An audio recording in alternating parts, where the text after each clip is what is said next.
And thanks, Lynn, for that very kind introduction. And especially thanks the speakers who come from all over to come here and tell us about this. Really, in one sense, neglected, but neglected fields or neglected questions are always such a ripe area for innovative work and for changing our view, for really helping us really learn about the complicated biology that everything seems to be involved in. And so just to say a few words and a few slides about the Institute for Immunity, Transplantation, and Infection, is that this was a job I was offered as a result of an 8 a.m. Meeting, which I refused to attend because I don't do 8 a.m. meetings. But the good thing was that they said, well, work out an institute where you can involve the immunology community and infectious disease and microbiology communities and the transplant communities and clinical and basic and all these different things. It's sort of similar. If someone asks you to take the job of czar of all the Russias, and my daughter Anastasia was saying, don't do it, don't do it. No, it was actually a great challenge because these are very separate communities, and yet they should talk to each other. And that's I've taken that on as my mission in directing this institute, is let's get these people talking, because there's so much that we have in common that we should be learning from each other. I mean, there's so much overlap between work on the immune system, what the immune system does, because it exists to fight infectious diseases, of course, and infectious diseases and pathogens are the way they are because of the immune system, and the immune system is the way it is because of infectious diseases and pathogens, and now we know about a whole microbiological universe. And then the transplant people are caught in the middle because on the one hand, they're trying to suppress the hell out of the immune system so it will accept a graft of a heart or a lung or kidney, liver from somebody else. And yet they don't want to go too far, because then that leaves the patients susceptible to infectious diseases. And in fact, of course, that's one of the unfortunate side effects of immune suppression in transplant right now, is that you really can leave yourself open to infectious diseases and increased rates of cancer.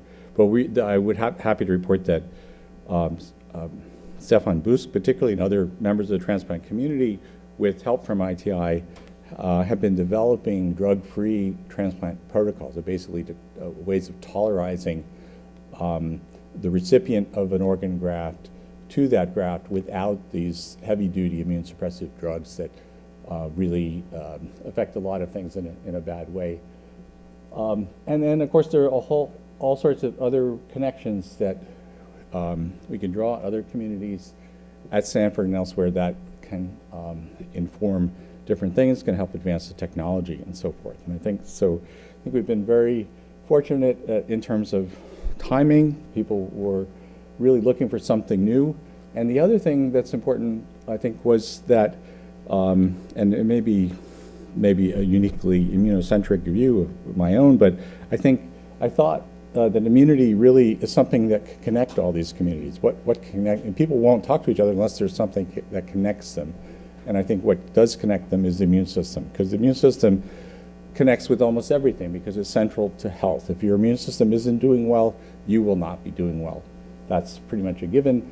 But what people don't realize is that it isn't just important for defense against infectious diseases, which is why we need vaccines, so forth, or dysregulation in sense of autoimmunity, which many kinds of autoimmunity affect women much more than men, and that's part of some of the central questions in this symposium, I'm sure will come up.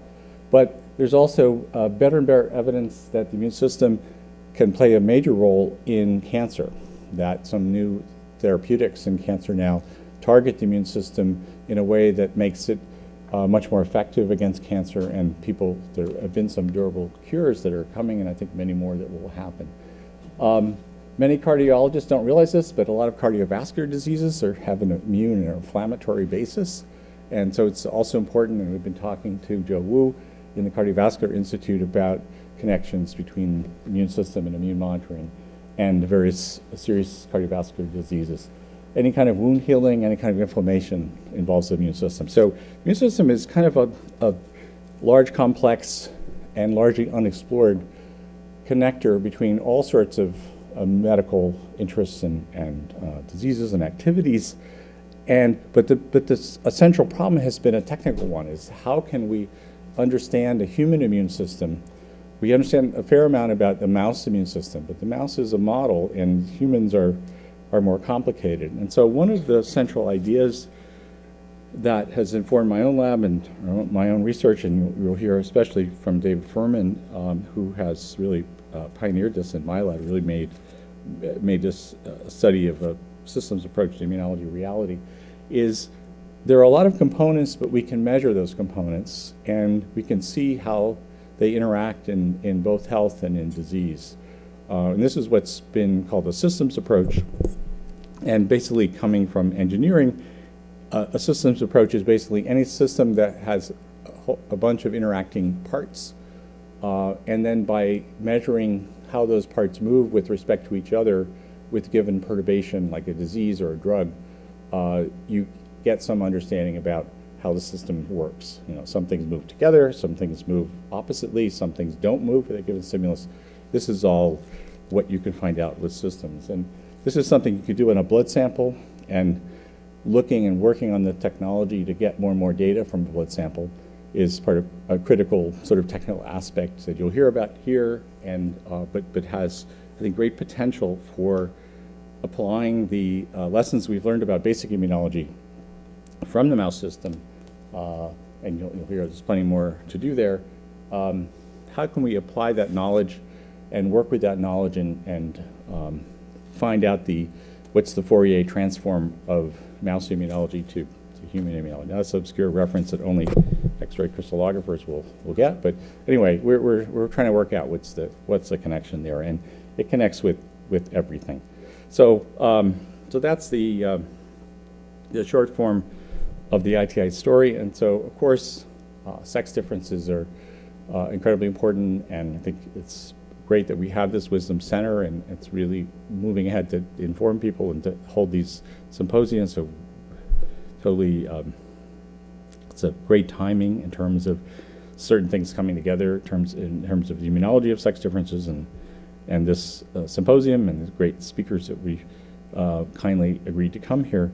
And our keynote is Sabra Klein, who you'll be hearing from in a few minutes. And I just wanted to show one slide I thought was particularly relevant that I showed her earlier, that I ran across just a few months ago from, of course, the famous book, The Prince, which says that it ought to be remembered there's nothing more difficult to take in hand, more perilous to conduct, or more uncertain in its success than to take the lead in the introduction of a new order of things.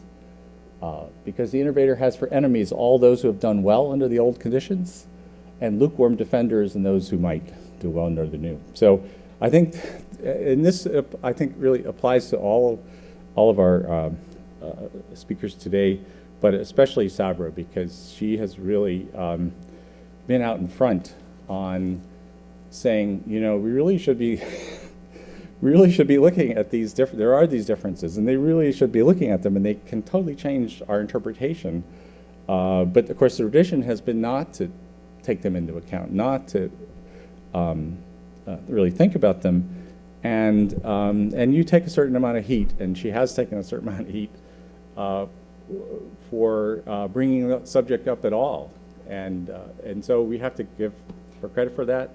You know, I think it's a paradox of science that on the one hand, we are expected to innovate, we're expected to advance the field. You are only respected if you do such things, and yet the amount of crap you get for standing up and saying that, hey, this is important, and yes, you're not talking about it, but it's partly it's important because you're not talking about it. We should be talking about this. This is, you know, so anyway, this is really, it's a great honor to have her come here all the way across the country.